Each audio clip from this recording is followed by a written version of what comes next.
Okay, so the question number 35 is define e-governance. E-governance क्या होता है? So the point is governance. Governance किसे कहते हैं?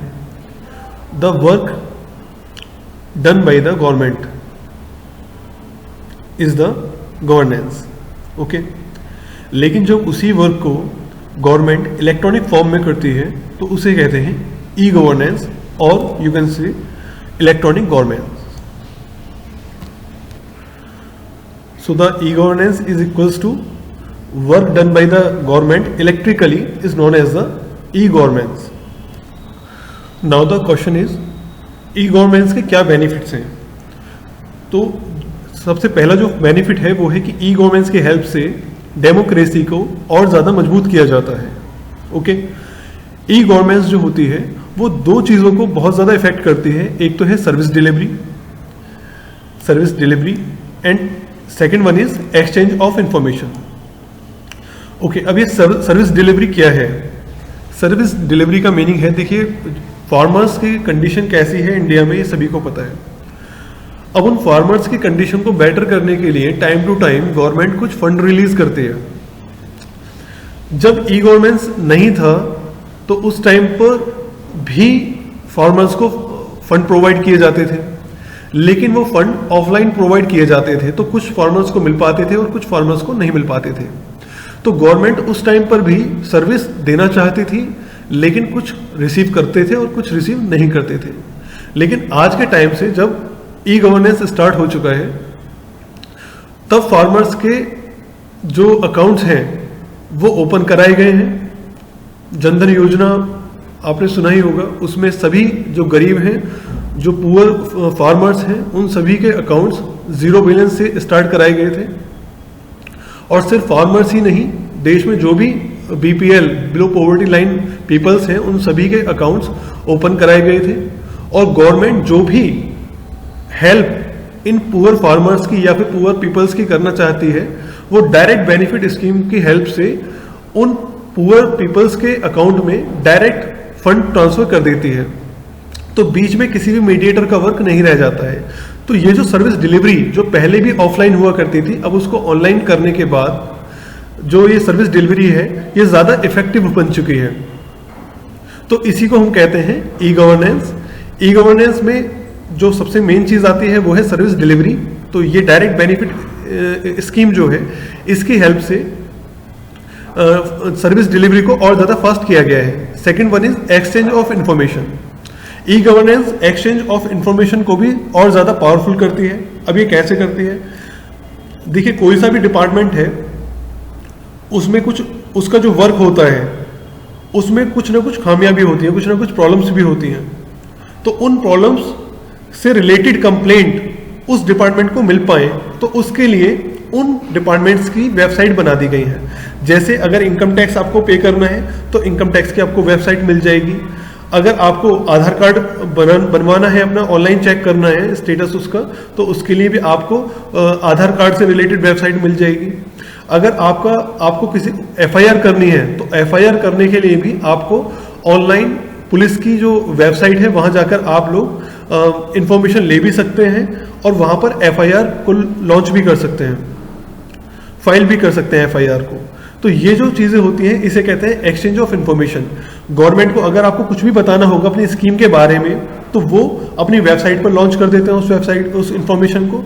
तो आप डायरेक्टली वहां जाकर उस पर्टिकुलर स्कीम के बारे में और ज्यादा नॉलेज गेन कर सकते हैं. और अगर आपको कोई कंप्लेंट करनी है किसी डिपार्टमेंट की, किसी पर्सन की, तो आप उस कंपनी के उस डिपार्टमेंट की वेबसाइट में जाकर भी जो कंप्लेंट है उसे रजिस्टर कर सकते हैं. तो इसे कहते हैं एक्सचेंज ऑफ इंफॉर्मेशन. तो ये जो गवर्नेंस है जो कि अब इलेक्ट्रिकली हो चुकी है उसे हम इलेक्ट्रॉनिक गवर्नेंस कहते हैं. और ये इलेक्ट्रॉनिक गवर्नेंस जो होती है ये डेमोक्रेसी को और ज़्यादा मजबूत करती है. और ये कैसे करती है मजबूत? क्योंकि ये सर्विस डिलीवरी को और ज़्यादा फास्ट करती है और एक्सचेंज ऑफ इंफॉर्मेशन को भी स्मूथ करती है. सब major e governance services in India. देखिए वैसे जो आपकी ई गवर्नेंस है वो आजकल हर एक डिपार्टमेंट में वर्क कर रही है. तो उनमें से कुछ डिपार्टमेंट्स हैं आपके सामने, जैसे कि इनकम टैक्स डिपार्टमेंट पोर्टल.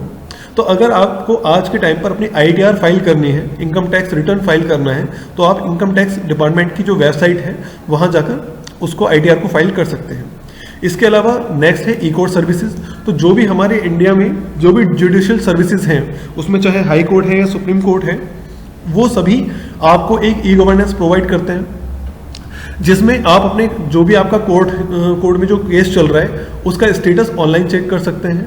अपना जो आपके कोर्ट ऑर्डर्स हैं उनको भी आप ऑनलाइन चेक कर सकते हैं। नेक्स्ट पॉइंट आता है unique identification authority of India. ये भी एक डिपार्टमेंट है जो कि आपको आधार कार्ड से रिलेटेड सर्विसेज प्रोवाइड करता है। अगर आपको अपने आधार कार्ड बनवाने के लिए कोई सेंटर चेक करना है अपनी लोकेलिटी में, तो आप यहाँ से इस वाली वेबसाइट पर जाकर चेक कर सकते हैं। आपको अपने आधार कार्ड आपने बनवाने के लिए दिया हुआ है तो आप उसका स्टेटस भी यहाँ पर जाकर चेक कर सकते हैं। अगर आपको आधार कार्ड डाउनलोड करना है तो वो भी आधार कार्ड आप अपना इस वेब पोर्टल पर जाकर डाउनलोड कर सकते हैं। नेक्स्ट पॉइंट आता है डिजिटल इंडिया मूवमेंट। ये जो सर्विस थी डिजिटल इंडिया मूवमेंट, ये इस सर्विस को 1 जुलाई 2015 को हमारे honourable prime minister Shri Narendra Modi ji ने स्टार्ट किया था। डिजिटल इंडिया मूवमेंट से रिलेटेड एक एप्लीकेशन लॉन्च की गई थी जिसका नाम है उमंग। ये मोबाइल एप्लीकेशन आप फ्री में डाउनलोड कर सकते हैं अपने मोबाइल में। ये जो उमंग एप्लीकेशन है इसकी हेल्प से आप आधार इजीली डाउनलोड कर सकते हैं। अगर आपको डिजी लॉकर लेना है तो वो भी आप यहाँ से ले सकते हैं। अगर आपको ई डिस्ट्रिक्ट से रिलेटेड कुछ सर्विसेज अप्लाई करनी है तो वो भी आप इस ऐप से कर सकते हैं। ई पंचायत, जितनी भी इंडिया में पंचायत हैं उन सभी को इलेक्ट्रॉनिक फॉर्म में लाने का काम ई पंचायत ने किया है, जो कि उमंग ऐप के अंदर ही आपको मिल जाएगा ऑप्शन। अगर आपको पासपोर्ट से रिलेटेड कोई इंफॉर्मेशन चाहिए तो वो भी आप उमंग एप्लीकेशन से डाउनलोड कर सकते हैं, उमंग एप्लीकेशन से चेक कर सकते हैं। तो ये जो उमंग एप्लीकेशन है इसको स्टार्ट डिजिटल इंडिया मूवमेंट के अंदर ही किया गया था। Now the advantages. So e governance की कुछ एडवांटेजेस होती हैं जिनमें है फर्स्ट है हाई ट्रांसपेरेंसी। तो अगर गवर्नमेंट फार्मर्स के लिए कुछ कैश प्रोवाइड करना चाहते हैं और वो डायरेक्ट बेनिफिट ट्रांसफर स्कीम से आपके जो फार्मर हैं उनके डायरेक्ट अकाउंट में ट्रांसफर कर रहे हैं, तो कहीं ना कहीं उससे हाई ट्रांसपेरेंसी इंक्रीज होती है। Second one is reduce corruption. पहले वही पैसा किसानों को ऑफलाइन प्रोवाइड किया जाता था, जिसमें जो मीडिएटर्स होते थे वो कुछ ना कुछ पैसा बीच में ले लिया करते थे, लेकिन इन स्कीम्स के जरिए जो करप्शन है वो भी काफ़ी कम होगा क्योंकि कोई मीडिएटर बीच में रहेगा ही नहीं। नेक्स्ट पॉइंट है reduction in overall cost. Common सी बात है कि अगर पहले फार्मर्स या पुअर पीपल्स को कोई स्कीम का बेनिफिट लेने के लिए उनको मीडिएटर्स को भी कुछ ना कुछ परसेंटेज देना होता था, लेकिन अब ई गवर्नेंस की वजह से वो मीडिएटर खत्म हो जाएंगे, तो जो ओवरऑल कॉस्ट आएगी उस आइटम की वो कॉमन सी बात है कम ही आएगी। Next advantages expand reach of government. देखिए जो ई गवर्नेंस है उसके जरिए गवर्नमेंट भी आप तक इजीली पहुंच सकती है और आप भी गवर्नमेंट तक इजीली पहुंच सकते हैं। तो ये ई गवर्नेंस के कुछ मेन एडवांटेजेस थे। Now the time for some disadvantages. Disadvantage सबसे बड़ी यही है कि लैक ऑफ अवेयरनेस। कुछ ऐसी प्रॉब्लम्स हैं या तो गवर्नमेंट उनको ठीक तरीके से जस्टिफाई नहीं कर पा रही है कि लोगों में इन ऐप्स की जानकारी नहीं है, लोगों को जो वेबसाइट्स पर जाकर कंप्लेंट करने की प्रोसेस है वो ठीक से नहीं पता है, या कुछ लोग इसको इजीली कर नहीं पा रहे हैं। तो ये कुछ अवेयरनेस की कमी है। अगर ये प्रॉब्लम हम दूर कर दी, गवर्नमेंट की तरफ से दूर कर दी जाएगी और पीपल्स को एजुकेट करा जाएगा ई गवर्नेंस के बारे में, तब ये ई गवर्नेंस अच्छी तरीके से वर्क कर पाएगी। Next point is dependence on technology. Technology पर तो ये ई गवर्नेंस फुल्ली डिपेंडेंट है। अगर आपके पास इंटरनेट है तभी आप लोग इसको एक्सेस कर सकते हैं। अगर आपके पास एक मोबाइल है जिसमें 3G 4G पर चलता है तभी आप वहाँ पर इन सर्विसेज का यूज़ कर सकते हैं, अदरवाइज यूज़ नहीं कर सकते हैं। तो ये टोटली टेक्नोलॉजी पर ही डिपेंड है, तो ये एक इसकी डिसएडवांटेज भी आ जाती है। Next disadvantages needs a high level of security.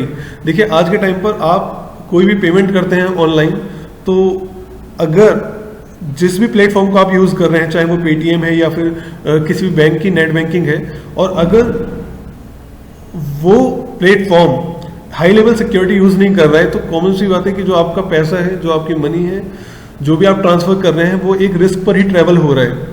तो थोड़ी सी यहाँ पर सिक्योरिटी की प्रॉब्लम आती है, तो इसलिए आपको वही प्लेटफॉर्म्स यूज़ करने चाहिए जो हाई लेवल की सिक्योरिटी आपको प्रोवाइड करते हैं। Okay, so question is define e groups. देखिए, ग्रुप का मीनिंग तो पता है आपको, gathering of more than one people is known as the group. लेकिन जब यही गैदरिंग पीपल्स की ऑनलाइन हो जाए, इलेक्ट्रॉनिक फॉर्म में हो जाए, तो उसे कहा जाता है ई ग्रुप्स और इलेक्ट्रॉनिक ग्रुप्स। ठीक है, अब ये इलेक्ट्रॉनिक ग्रुप्स कैसे होते हैं, इसको हम पहले एक बार देख लेते हैं लाइव एग्जाम। तो हमें सबसे पहले यहां पर टाइप करना होगा groups.google.com। ओके, groups.yahoo.com भी होता है।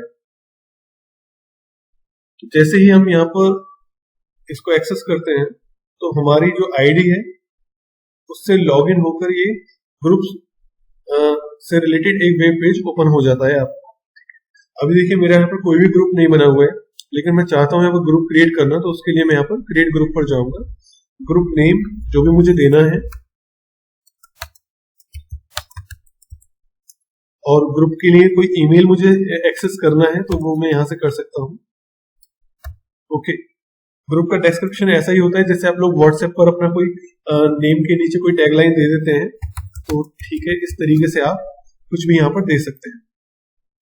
इतना करने के बाद आपसे यहाँ पर पूछेगा कि आप ये ग्रुप जो है किसके लिए सर्च करना चाहते हैं, तो एनीवन ऑन द वेब, जो भी इंटरनेट पर होगा सभी मुझे सर्च कर सकते हैं।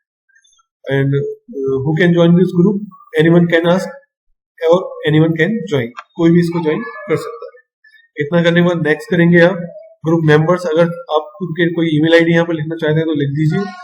ग्रुप मैनेजर्स मीन्स जैसे आप लोग व्हाट्सएप पर किसी को एडमिन बनाते हैं, वो चीज़ें करना चाहते हैं तो आप कर दीजिए, लेकिन मैं ये कुछ भी परमिशन नहीं दे रहा हूँ अभी इस टाइम पर। तो बस यहाँ पर आपको I am not a robot पर क्लिक करना है, और क्रिएट ग्रुप पर जैसे ही आप क्लिक करेंगे तो ये आपका ग्रुप जो है यहाँ से क्रिएट हो जाएगा। ठीक है, अब ये ग्रुप एक ऐसा ही ग्रुप है जैसा कि आप लोग व्हाट्सएप पर कोई ग्रुप बना देते हैं, तो वैसा ही एक ग्रुप आपके सामने यहाँ पर बन गया है।